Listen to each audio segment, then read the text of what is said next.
Welcome to the Exploring Unschooling podcast. I'm Pamela Riccia, unschooling mom and author, bringing you interviews, information, and inspiration about unschooling and living joyfully with your family.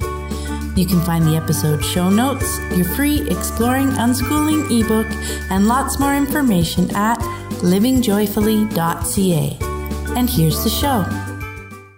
Hi everyone, I'm Pamela Riccia, and this is episode number 33 of the podcast. It's the 17th of August, 2016, as I record this intro.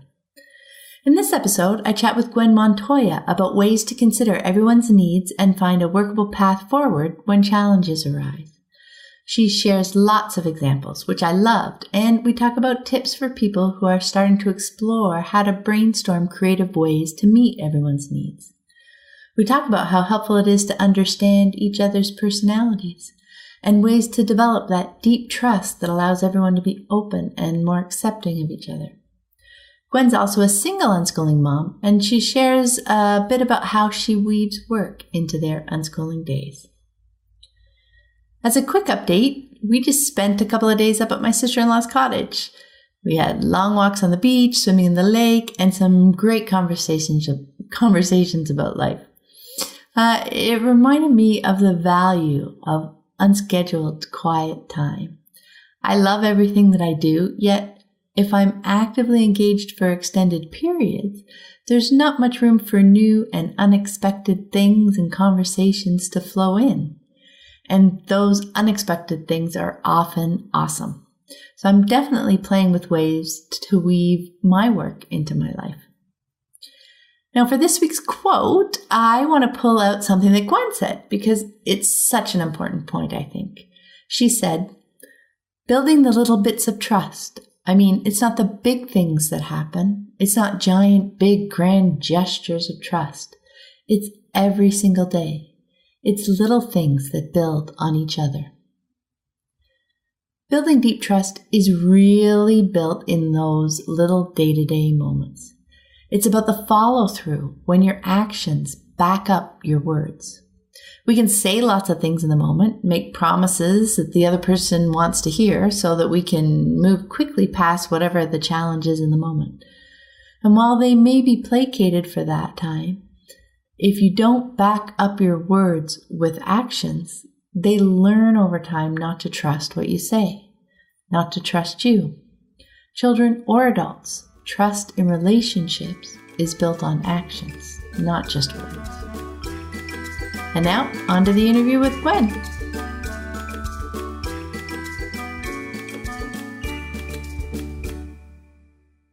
Hi everyone, I'm Pamela Riccia from livingjoyfully.ca, and today I'm here with Gwen Montoya. Hi Gwen! Hi Pam! Just as a bit of an introduction, I really enjoyed reading Gwen's updates on Facebook for the past few years. And in fact, it was one of her recent stories that inspired me to ask her to chat with me today about this topic. I'm really looking forward to digging into it with you, Gwen. So let's get started. First, I was hoping you could share with us a bit about you and your family and how you guys came to unschooling. Sure. So my kids, my oldest is 15 and my youngest is 9. We've been, depending on if you count when we started from age 5 or if you count when we started from age 7, because I know different people will count it in different ways. We've been doing this for either 10 years or 8 years. Either way, it's a really long time. So when I had my oldest, I decided not to go back to the job that I was at because the daycare would have eaten up all of my income. And so my ex and I started switching schedules. So he would work during the day and then we would switch and I would go work at night. And as my oldest got older, I realized that we were learning and we were having a really great time. And I wasn't really interested in putting him into any kind of daycare or preschool. I went to a Montessori school when I was very young, and I loved it. I loved the theory and the philosophy and the hands-on aspect, so I brought a lot of that into our daily life. And then it just sort of became, I think I'm going to try this homeschooling thing. I can do this. I can totally do this. I'm already working and taking care of him during the day, so I can totally handle this homeschooling thing. And then as he got older, those worries and fears around age 4 and 5 where, oh, now he has to start reading and now he has to figure out math. And so I remember sitting down and trying to work out a curriculum, like, on Mondays we will learn about this, and on Tuesdays we will learn about this, and we'll do a whole week on studying, this topic, cactuses or whatever, because we were living in New Mexico. And that lasted for about 3 days. Just the fact that I spent like a week and a half putting it together. Because I realized what happened is that we were getting so interested in things that I felt like I had to stop learning to go learn about the thing that I had decided a week ago that I wanted to learn about. Yeah. So it just seemed so counterintuitive to like, no, we can't learn about this thing that you're really interested in. We have to put that away so we can go learn about this other thing that you might be interested in. And so we just sort of continued that way. And I didn't know that it was called unschooling. As he got older, again, around 4 or 5, I wanted to find homeschooling groups to hang out with just so we could have friends and that, the socialization thing. And we went to a couple of different homeschooling groups in New Mexico, in Albuquerque, because that's where we were living. And we just didn't find a good fit. There was a lot of parents being mean to kids and yelling at kids and a lot of punishment and a lot of, parents on one side of the park and kids duking it out on the other side of the park. And I realized that wasn't really what I wanted. It just felt really feral. And so somehow I found this unschooling group, and I didn't know what unschooling was, but I was like, you know what, if they're nice, we're going to go make friends.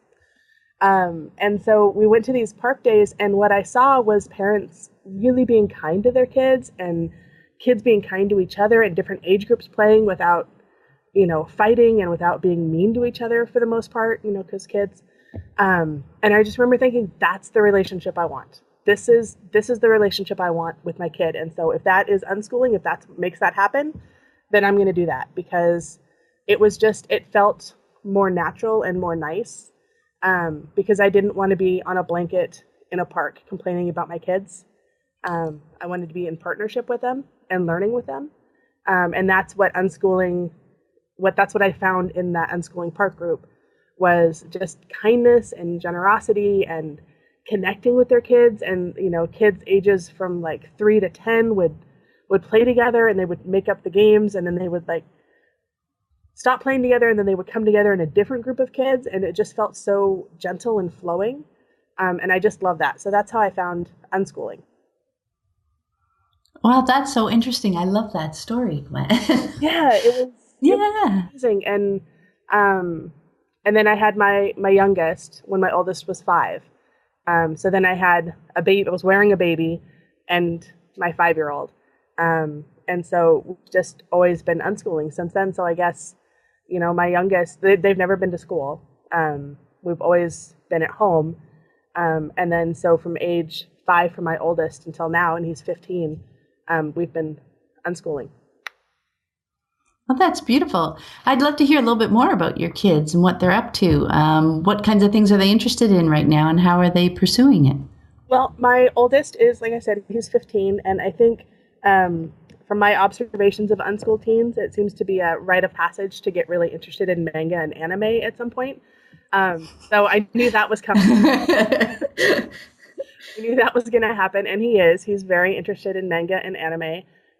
He's reading a lot. He's watching the shows. He's watching them in Japanese with subtitles, so he seems to be picking up some Japanese. Whether he'll pursue that further, I don't know.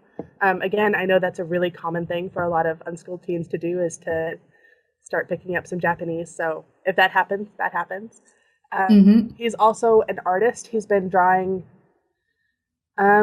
since he was 7. He started out with paper and pen or pencil. And then he discovered digital art. So he taught himself GIMP, which is kind of like a Photoshop. He's taught himself Paint Tool Sai, which is like Photoshop, but more. He spent hours watching tutorials and learning and practicing. Whether or not he'll pursue that beyond just a hobby, I don't know. But that's what he's really into. He's a science kid. He's always been a science kid. For his 12th birthday, his biggest wish was to go see Neil deGrasse Tyson when he was in Portland. So that was his 12th birthday present. Oh, that's awesome. It was. He was an amazing speaker. It was a really great night. And then my youngest sort of gets drug along to these kinds of things also. So she enjoyed it too, not probably as much, but yeah, he's really into dinosaurs and history, and I'm raising really geeky children. It's just it's happening.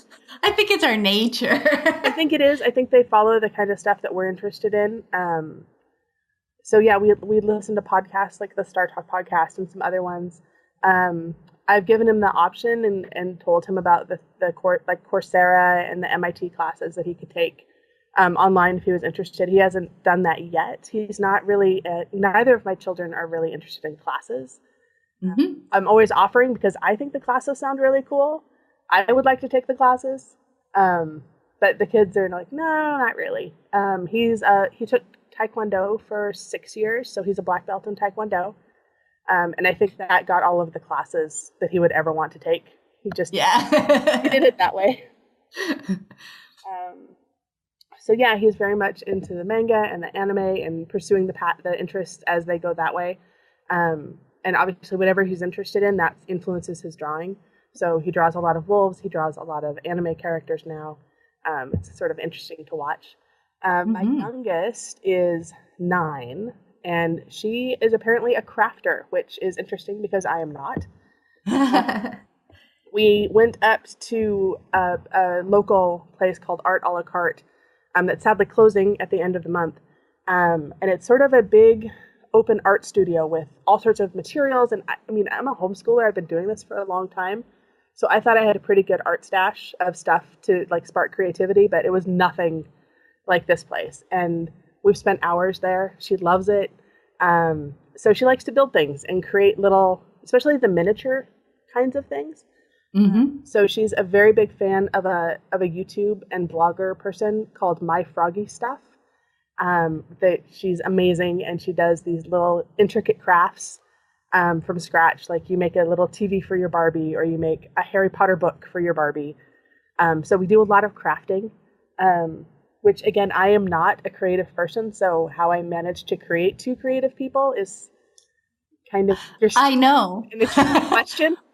My husband and I are engineers, and yet we've got all these very creative kids. Yes, it's really interesting to see what that is and how to support that, because it's come so out of my realm. I'm finding I'm doing a lot of research to figure out how to do it, because I've never owned an X-Acto knife. I've never owned that before. And now we do this together, and it's really fun. And it's really fun to see her creativity grow. Because sometimes she will follow the instructions, and sometimes she will take it and create something entirely new that is really beautiful to watch. So we spend a lot of time at Michael's. We spend a lot of time watching YouTube videos of the crafters. She really likes one where they play with the little toys. One is called Disney Car Toys. She loves that one where they do silly things with the toys. And we've made some stop motion animation videos. We've made some other little videos. I just made an iMovie for work. I'm teaching myself iMovie. That seemed to really get her attention, like with the filters and the sound. She got really excited about that. So I wouldn't be surprised if that was maybe her next interest, is if she started making some little movies and photography things. We just saw The Lion King on Wednesday night in town, and that seems to be sparking some interesting things. The puppetry, she really liked that, the costumes and the staging. So we're watching some Lion King videos, like the behind the scenes stuff. You just never know where they're going to go with what they're interested in. I know, it's just so much fun to watch them, isn't it? It is. And I would never have predicted that she's made little houses out of cardboard, where she makes like the couches out of cardboard and covers them with fabric and all of these things. And a couple of months ago, I never would have imagined that would be her main interest right now. Mm-hmm. Well, I'm going to pass along some of those videos that you were talking about to Lissy, because that's something that she continues to enjoy doing at 22 now. She builds so much stuff for her doll houses. Yes. She has a couple that she's gotten over the years.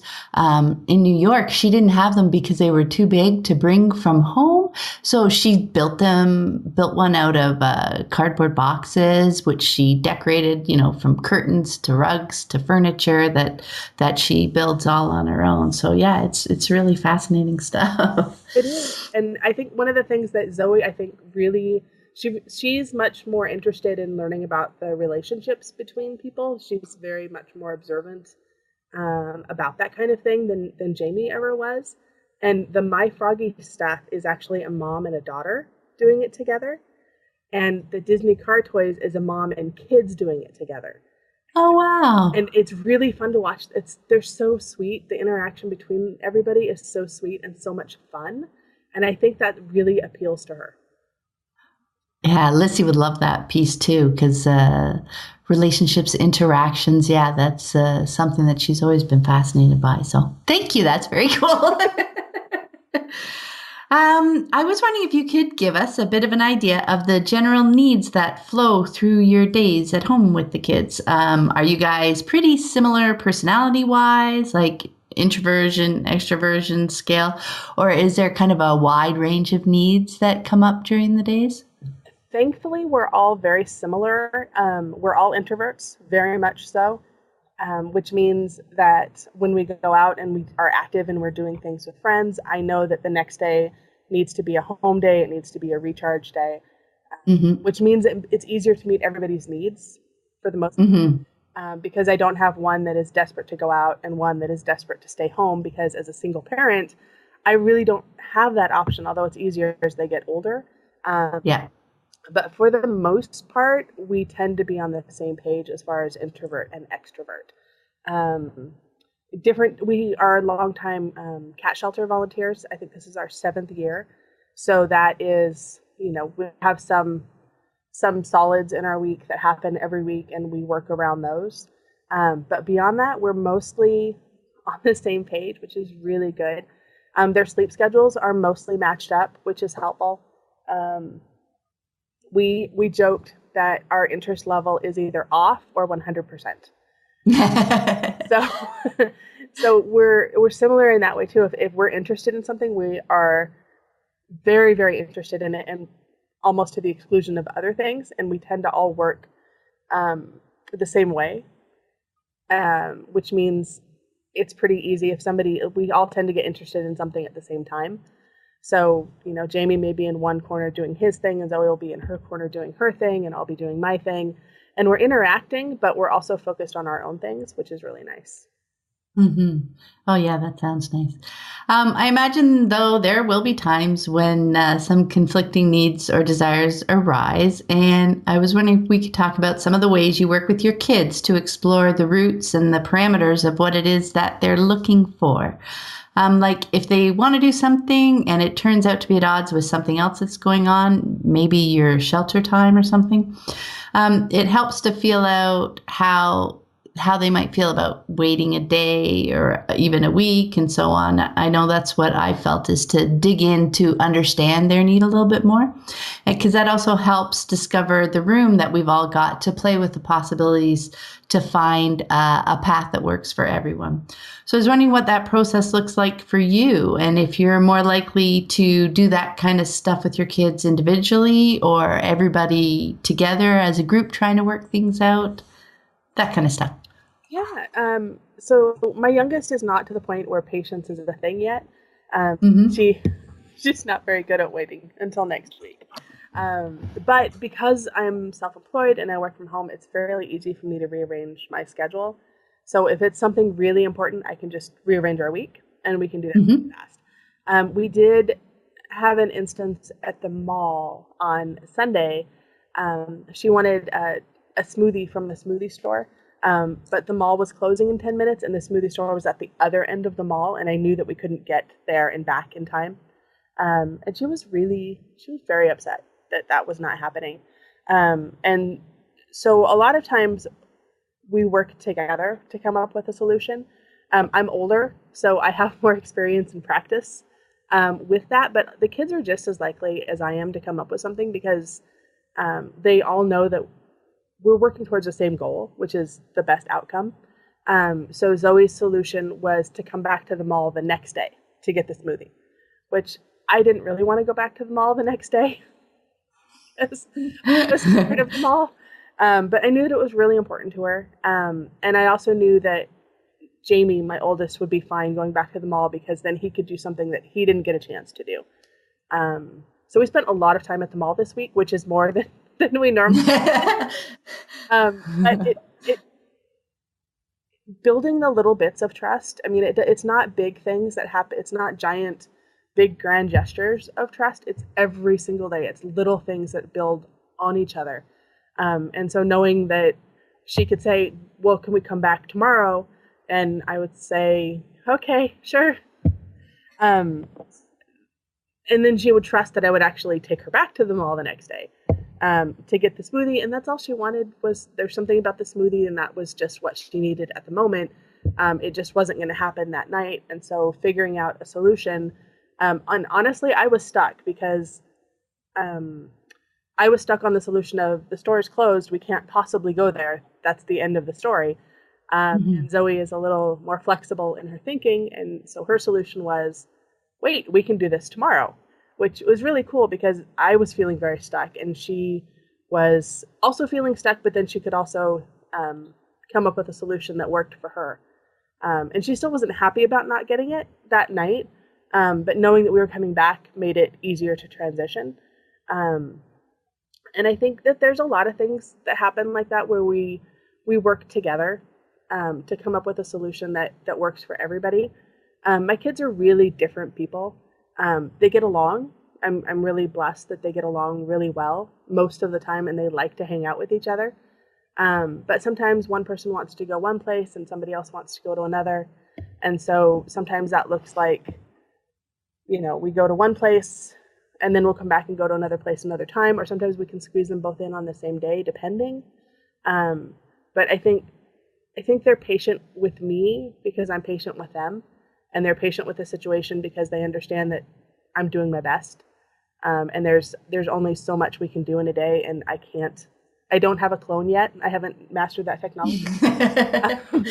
So we just have to work together. And I've been a single parent for 6 years. So I think we've really established a rhythm and built up a lot of trust around making things work. I think that trust piece is so important. And I love the point that you made about how trust isn't really developed in a sense of us, like when we agree to their idea, say yes, it's in the follow through, isn't it? It's not so much in the yes, we can come back tomorrow if you don't actually come back tomorrow, right? Exactly. And as a grown up, it would be so easy to say, yeah, I know I said that, but I'm not really going to do that. But that doesn't. Yeah, the next day you just say, oh, I'm busy, sorry, can't go. Yeah, and I know that that's a really common response, but it's not fair to them. I like the idea of, like, I wouldn't promise somebody that I would do something with them and then flake out with an adult. I wouldn't do that to an adult. So I definitely wouldn't want to do it to a kid because they need that trust level even more than an adult does as they're growing up. We joke about, grounding. I'll tease them. I'm going to ground you. And they're like, really? What does that mean? Because it's so far out of their realm of experience that I would take something away from them just because. So it's very much a trusting, and we play with it a lot because I don't want them to get out into the bigger world and not understand the cultural differences that we have with other people, as far as punishments and that kind of stuff that we don't do, but I want them to be aware of it. And so we bring it up in joking and fun ways. And they get it too from TV, I think, especially Zoe with the Disney shows and all that kind of stuff. But it's just, we all want the best outcome, and that's what we're working towards, even if it's not in that exact moment. It may take a little bit longer. Zoe isn't always especially enthused about going to the cat shelter, but stopping for pizza afterwards, means Yeah. that she's got something to look forward to. And once she's at the shelter, she's really happy. She likes it. I think it's just a matter of getting from place A to place B. Sometimes it's a hard transition. So adding a little bit of extra, something that is enticing to her, makes it a lot easier. Yeah, I found that a lot over the years as well. It was kind of part of really digging into, so if one kid wanted to do X and the other one wasn't really interested in coming along, could say things, ask them, what do you think might make it interesting enough for you to tag along for this piece? And then things like, pizza or stopping at the park or, a million things will come up. Because as you said, it's amazing the ideas that they come up with. And that actually leads kind of to the next question, because I had the same experience as you, you feel stuck. It's like, well, there's a plan and I don't see any way past it. And yet our kids see so much more. So especially when parents are first getting started with unschooling, it can be really hard to think beyond those conventional approaches to a problem. It's closed. We can't go get a smoothie. So that kind of sets up situations such that there's kind of a winner and a loser. Or if two people want to do something, really often all we can see is, well, we'll do yours now and we'll do yours tomorrow, and that's that. What tips do you have for people when they're starting to explore brainstorming creative ways to meet everyone's needs, to find that kind of win-win path through a challenge? I think I don't want to say saying flexible, because I don't like flexible. I think being limber. Nice. Because there's such a give and take if you let it happen between parents and kids, where you're both learning, you're both growing, you're both exploring, you're both figuring out the solutions. I think anticipating is really important. Tonight we're going to, because it's the Perseid, so we're going to a star party near our house, and there's been some debate between the kids and I about, well, how early do we go? Because we know that Zoe will get bored after a certain amount of time, and we know that the best viewing is after this time, and those times aren't really going to overlap if we're not careful. So there's been some discussion of how early do we go? How long do we want to stay? What kind of things can I bring to make it easier to stay? And anticipating what the needs are going to be before we get into the situation, I think is really helpful. Staying limber in the thinking. When you come across a solution or you come across a situation that doesn't end well, I think replaying it in your head and finding the solution so that next time that comes up, you already have that solution ready in your toolbox, I think is really helpful. When I first started unschooling, I was reading a lot on Sandra Dodd's groups, and those were so helpful to me, even if it was a situation that, like, my kids weren't that age yet. I wasn't going to experience that for several years, but reading that and reading the solutions that other parents offered, that other moms offered, and taking that in for myself and thinking, okay, how would I react in this situation? What are the options in that situation before I even get there? Meant that when I did, I had already sort of had a little bit of a grounding in it, and I could move forward with some information that if it had just happened out of the blue, I wouldn't have had. I love that point of the grounding, because, when I think back, that's true. We managed to get introduced to so many different situations and to just see other people's brainstorming in action, right? So that helps feed us too. I think the 2 points that really struck me were anticipating the needs. Well, I guess that ties into it. The other point I was going to say was understanding each other. So as we get to know each other more and more, we can understand kind of the motivations that are behind it, so that we can come up with more creative ways or other ways to address it. And that piece that you said, the anticipating, that was always such a big piece, right? Playing it through in your head and imagining all the different things that could come up and, bringing along something for them to do when they get bored, bringing along some food or some drinks if you think that it's going to be a while and people are going to get hungry. Just anticipate. And you know what? It's just being nice to them, right? It is. And it's not that hard. I mean, no. If you would do it for a partner, I mean, that's one of my favorites. If you would do it for a partner, then why wouldn't you do it for your kid? If you would remind your partner, oh, you need to bring this thing with you, or you would bring it for them so to be kind, so that they would, why wouldn't you do that for your kids? Yeah, I mean, and I'm funny, my kids are all, Michael's 19, he's the youngest. And it's funny because, so he started working, I don't know, a month ago or so, a month and a half ago. And he's right now is a busy time there because it's a medieval times dinner theater. And so the summer is very busy with shows every day. Anyway, so, I am right. The first few days he, made his lunch, got himself all ready and everything. But I noticed that he was running out of food, like it was empty when he came back and everything. And all of a sudden, all these hours were piling up and he was exhausted because it's a heavily physical job. Anyway, so, I offered to make him lunch. And, people make cracks. Oh, they're adults now. He should be getting used to this work world and he should be taking care of himself entirely. And as I thought about it, I'm making him lunch, gathering some stuff that he needs out the door. We've got a little bit of a routine going. And, I would do the same for my husband. I would do the same for anyone that was in my family. That's just something we do for each other, helping each other out, supporting each other to do the things that we're trying to do. Rather than trying to teach them a lesson, they need to be able to take care of themselves. Oh, I hate the lesson learning. I know. It just seems like such a cop-out to, I don't feel like being nice, so it's going to be a lesson. And I would be nice to my kids because they end up being nice to each other. They end up being nice to other people.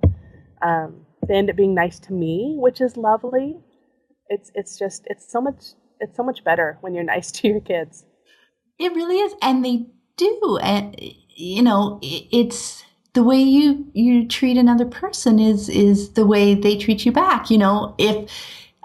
It's so easy to see now that, if a parent insists for, the lesson that their kid take care of this, and then they turn around and ask for help. What do you expect? No, take care of yourself, Oh, yes. I see that a lot. And I know. Yeah, and I get complimented on how nice my kids are. So yeah, it's a really beautiful compliment that somebody thinks my kids are really nice and thoughtful and kind. I'll take those compliments. Mm-hmm. Yeah, and it's funny that they think that's or my impression is from comments from parents and everything is that they kind of think you've insisted that they act that way, right? Rather than treating them that way. And that's how they've picked it up. Yes. Yeah. A lot of people, I don't know why I'm generally considered a really nice person, but strangers will assume that I must be pretty hardline because my kids are so nice, which is right. It's like when they ask the kids if they get summer off from school and the kids say no, we go all year. and then people respond with a look of shock, like, "Oh my goodness, your life must be so hard to go to school year round." Yes, we had many of those comments. You shared the mall example earlier, which was wonderful. I was wondering, maybe do you have another example that you might be able to share where you guys were facing conflicting needs and what kind of workable path forward that you found that everyone was pretty comfortable with? Sure. Yeah. Actually, I'll share the Pokemon Go story that I shared on Facebook because I think it's a really good example. Yeah. So my oldest has loved Pokemon for years, like at least 7 years, if not longer. It's probably his first big intro into gaming and into research outside of the game, with the Wikipedia stuff. And so Pokemon Go is really, as soon as it came out, he downloaded it. He was very excited about it. And then, of course, if my oldest is doing it, my youngest will probably show at least some interest in it. So I downloaded it onto my phone. And as it turns out, I love the game. It's so much fun. And we live in the suburbs, so there's not a lot of Pokestops near us, which you need. And you don't get anything interesting where we are. So you sort of have to drive to a different area of town to get something good. And one of the things that we discovered is that in our little downtown area, there's actually a ton of Pokestops. And in fact, a couple of weeks ago, I arranged a get-together of Pokemon Go players that I've never met before. I just put it out on the internet on a group that said, we're going to be at this place. If you want to come and walk with us to play Pokemon Go, please come. And I think about 15 people showed up. So, wow. Yeah, that was really fun. Almost all adults, only 2 children. Cool. So if you're wondering what the demographics are, it's adults. But that was really cool. And the kids got to interact and they were talking Unschooling does that. There's no barriers between, you can only talk to somebody in your age group. They were talking to people who were in their 30s and 40s, and they were talking to people in their 20s, and they were interacting with the littlest kid, who I think was 4 or 5, and then the middle kid who was 11. So it was just this really neat experience of everybody doing something they're really passionate about, and the age didn't matter. So I loved that. But having discovered a really great trove of Pokestops, I knew that I wanted to go back, and I knew that Jamie, my oldest, would want to go also. Zoe, my youngest, was drawing at the time, and she didn't want to go. And I thought, okay, so what if we did the drawing in the car? And she said, Mom, I can't possibly draw in the car. It will be bumpy. I was like, okay, so we can't draw in the car. What if you play on the iPad in the car? Would that be interesting? And she said, no, that's not going to be interesting. I said, okay. And I don't want to walk. Like, okay, so what if we drove past the Pokestops and you don't have to get out of the car? And she thought, well, that's kind of interesting. But she still wasn't quite sold. So I thought, okay, so what if we do the Pokestops and then we do something that you want to do? And that was the one that was interesting to her. So it was a way for her to go out and play, because she doesn't really care about Pokemon, like the managing the resources. She actually says, I'm not a resource management person.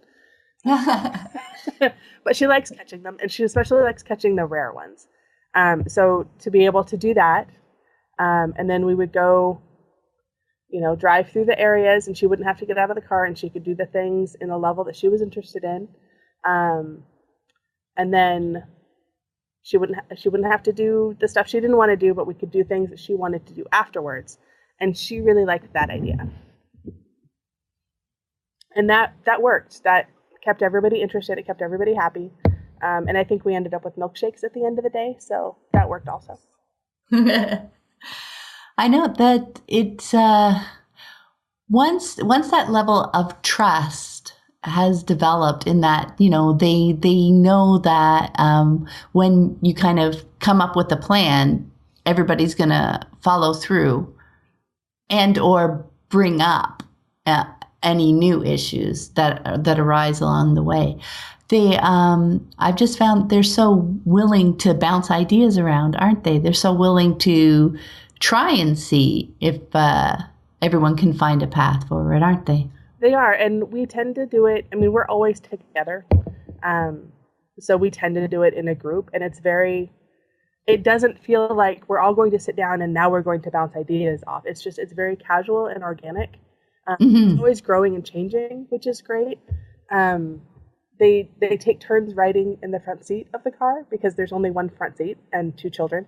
And they both like riding in the front seat, but they'll and they figured out that pattern on their own.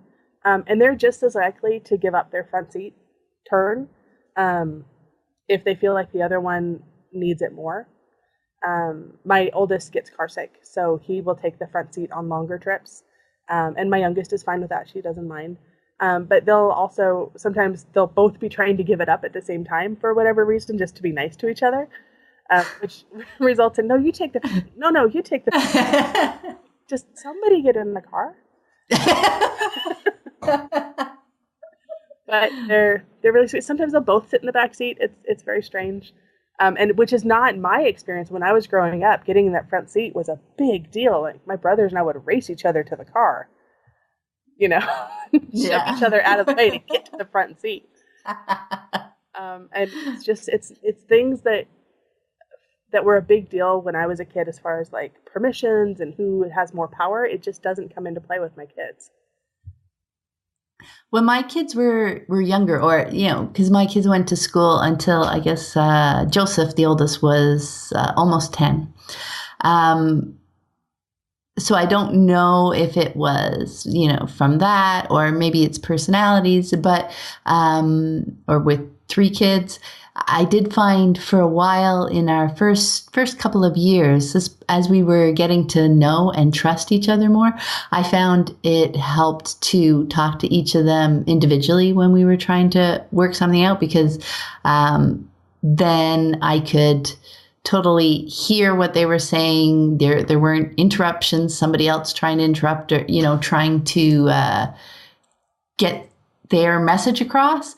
And I could also use that time to share a little piece of information about why why the sibling really wanted to do this, or, because that helped them learn more about each other as well. And as you said, it's not like a sit down, we need to work this out. It's just kind of in conversation, oh, hey, your brother wants to do this. What do you think about that? Or what would you like to do? And then I'd go back to the brother and say, hey, he's okay with that as long as we do this too. Does that work for you? It was just kind of conversations that would evolve sometimes even over a day or two if we were trying to set up plans that were later on. So yeah, that's interesting to see the different ways that is how we learn about our kids, right? And how things work for them. However, those kind of conversations are going to flow for each family, eh? Yes, and I do that also. So Zoe is feeling she's feeling like she wants to go do this, and I'll talk to Jamie on his own so that he gets his input put in a way that he wants to have it put in. Or sometimes, we're dealing with a teenager and a preteen, and so sometimes there's hormones that are coming into play, and crankiness.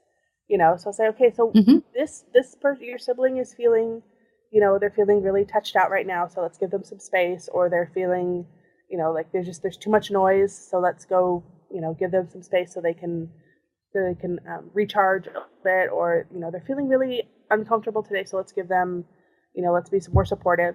And I find that my kids will jump to do that, which is really awesome. Because, teens on hormones and preteens and hormones and all of those changes, it's a little bit of relearning, because things that didn't used to bother them will bother them now, and at different levels, and shorter tempers. And so being more patient it is really good, especially with my youngest. She's very passionate, and I say she gets angry like a summer storm. It comes on really fast, and it's really intense, and then it goes away like it never happened.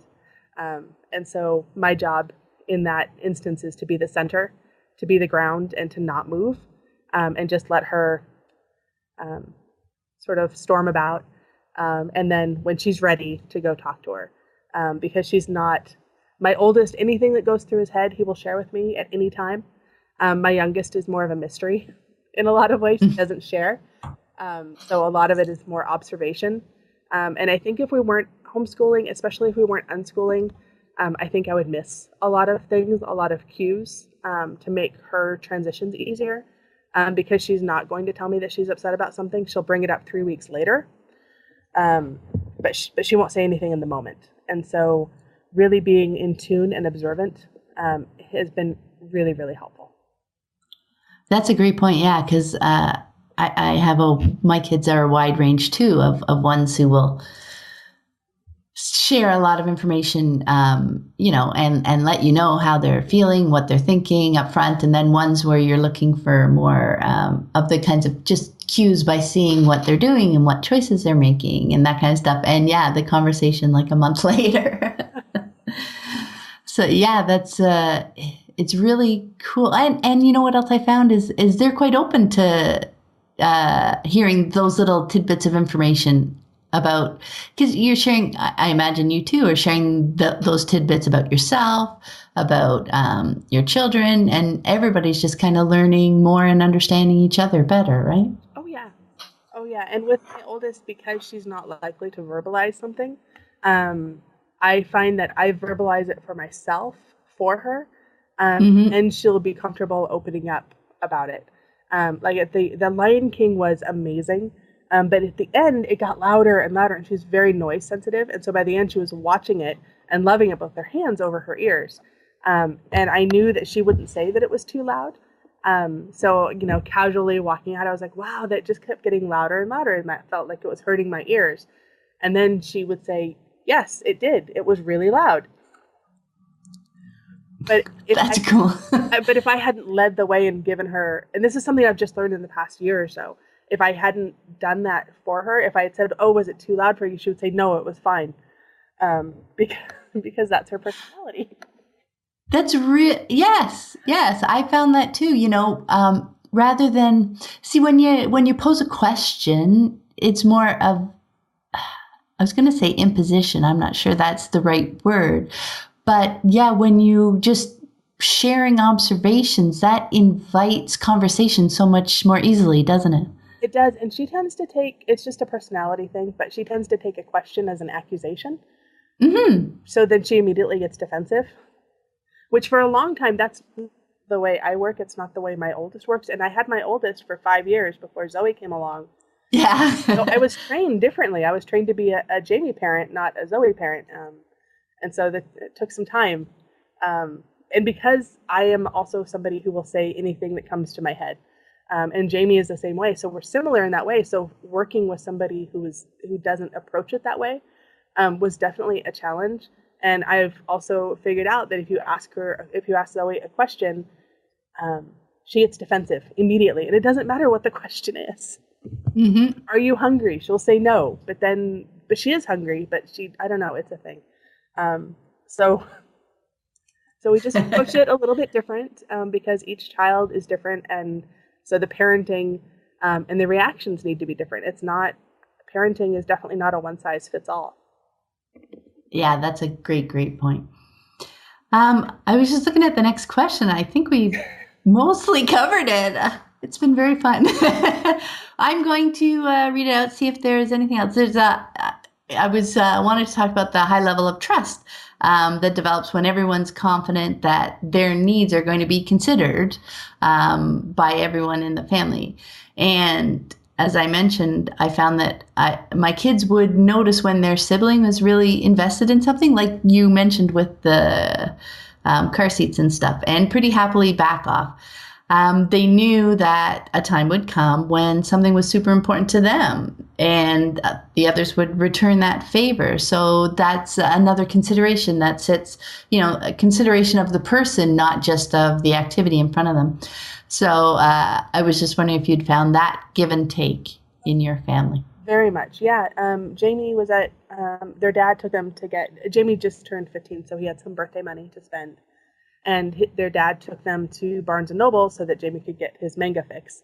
And Zoe was waiting patiently, and Jamie mentioned that a couple of days later, that Zoe was very patient, and so he didn't mind waiting while she did something else, which I thought was really cool. And some of that is maturity, because he's 15 and he can see that kind of stuff, maybe in a way he couldn't have a couple of years ago. But I think just the constant trust and the constant learning together, the constant adjustments as they need it, as far as how much input I'm giving them versus how much, they're giving me, all of that kind of stuff, it just really builds up. And they'll definitely give each other space when they need it. If it's super important to one, the other one will tag along and bring something else to do. When we are going to art a la carte, which is like this amazing space, and Zoe loves it. It's really not Jamie's thing. He could have stayed home. I mean, he's old enough, he's 15, so he could have stayed home. But every time we go, he chooses to go with, and he'll just bring his iPhone and his headphones and like his own little art supplies. And he'll just hang out because he knows it's really important to Zoe, and he'll get bored. But he'll go because he likes hanging out with Zoe. He likes hanging out with me. He likes being in the family. And he knows it's really important to Zoe to stay as long as possible and make as much stuff, even if it's not his thing. And Zoe's the same way when Jane's in an art store looking at art supplies, or his pens and his paper and like testing everything or looking at manga. Zoe will just wait. I think a big part of it is personality. Our personalities really mesh together for the most part, really, really nicely. And they get along, which is exciting. I mean, there's a 5-year difference. I know that doesn't always happen. Kids with that age difference or even closer don't always get along. But they seem to really enjoy each other. They seem to really enjoy overlapping when they can. Yesterday, they were playing Toontown together. And then later, Jamie was showing Zoe how to play Pokemon on the DS, which she has never been interested in. But Jamie realized that once Zoe could customize the characters and change their outfits, because Zoe is very much a fashion girl, that suddenly made it more interesting. So that was fun to watch. I think your point about age is a good one to make, because when you've got younger kids and we're talking about these kinds of relationships, these are relationships that develop over time. So, not only are we learning about each other and having all these experiences to develop the trust, we're also, growing and getting older and more mature, as you said, over time. So it's not something like, I have young kids, I'm starting unschooling now, and in 6 months we should have these close, awesome, thoughtful relationships. No. You have to consider their age and consider who they are, and give it time to develop. Well, and sometimes I feel like, I have really lucked out with kids that get along. I know that not everybody has that. And so I wouldn't want somebody new to unschooling looking at my family and thinking that they're going to get that exact same result, because every family is different. I just happen to have kids that are very similar on the introversion scale. They are similar in the way that they get interested in things, which means that they're interested in something and they don't want to talk about anything else until they're done with that interest. And they also really like each other. So that combination of things makes for a really peaceful household. But I know that that's not everybody's experience, because kids are different and parents are different.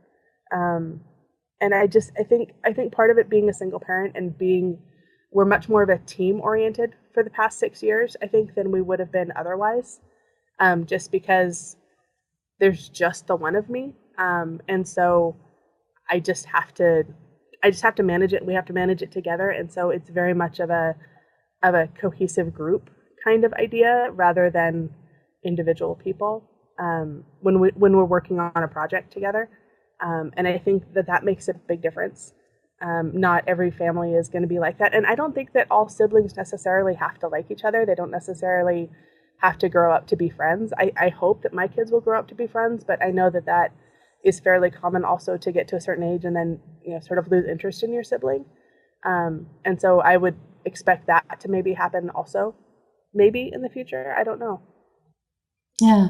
If I think about it, my kids are definitely very supportive of each other. The give and take was and is awesome, but they don't, share a lot of interests. So yeah, they spend a lot of time doing their own things. So I don't, they can still develop close as in they understand each other and they're thoughtful and supportive of each other, even though they don't particularly do a lot of things together. There are some things we found, a few things that everyone mostly enjoys, so once in a while we would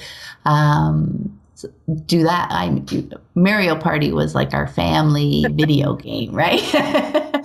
So, when we were had been, like, as you said, all pursuing our own interests for, a week or two. And it's like, hey, we haven't done too much together. It's like, hey, you want to have a Mario Party? And, we would just all hang out together for an hour or two and have fun.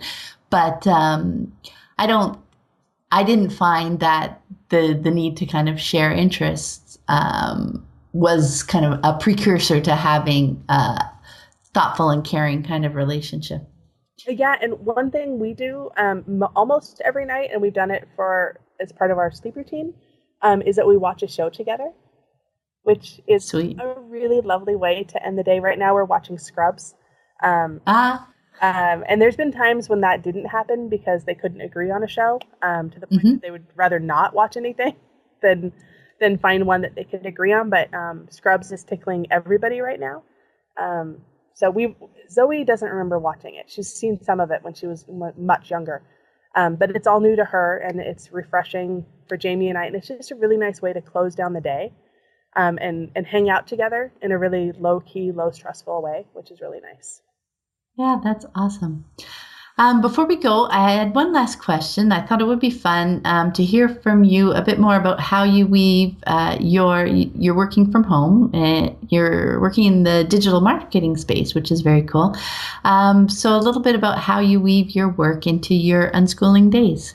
Oh, boy. That's where the balance comes in. Just a little big one. Yeah, that's where the real trick of balance comes in. I work with small businesses to figure out their marketing. It's very much how I got here is very much an unschooling kind of thing. It was just, I took a look at things that I was really good at, and really passionate about, and saw something that wasn't available for people who needed it. And I sort of created a job for myself out of thin air, which is lovely. When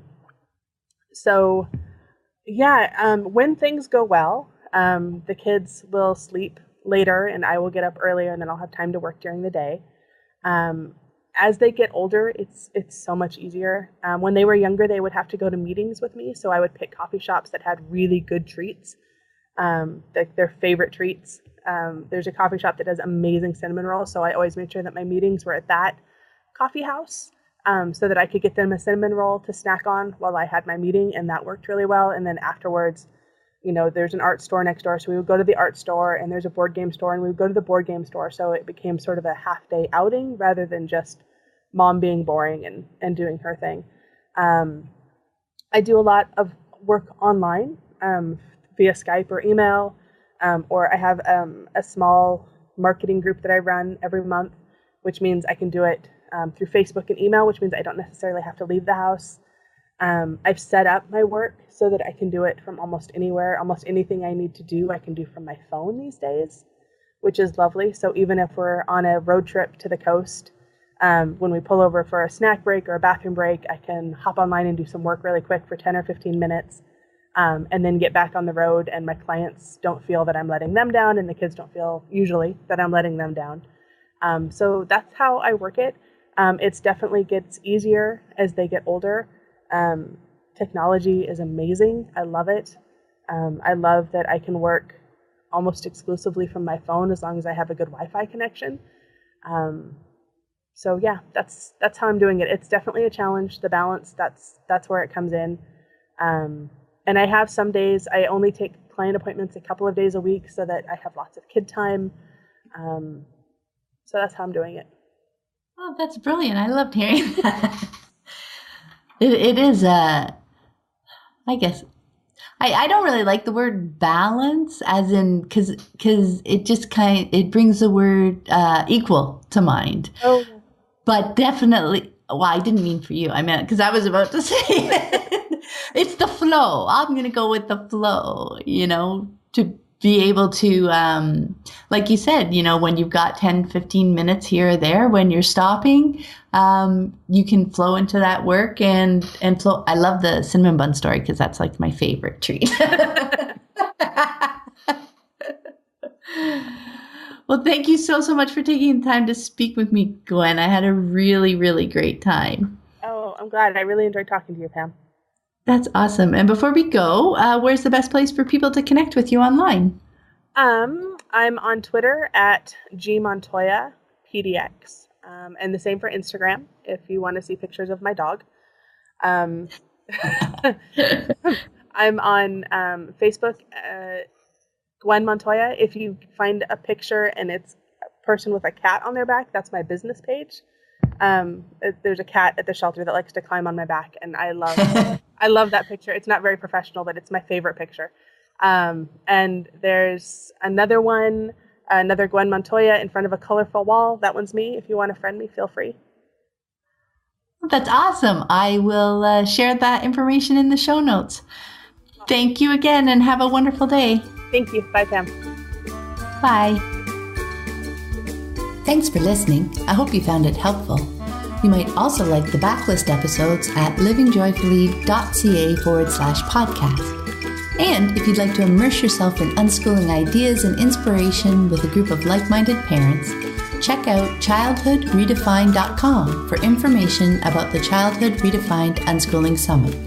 It's being held in Bethany Beach, Delaware, October 19th to the 21st, hosted by me and Ann Oman. Registration is now open until September 16th. Have a great day.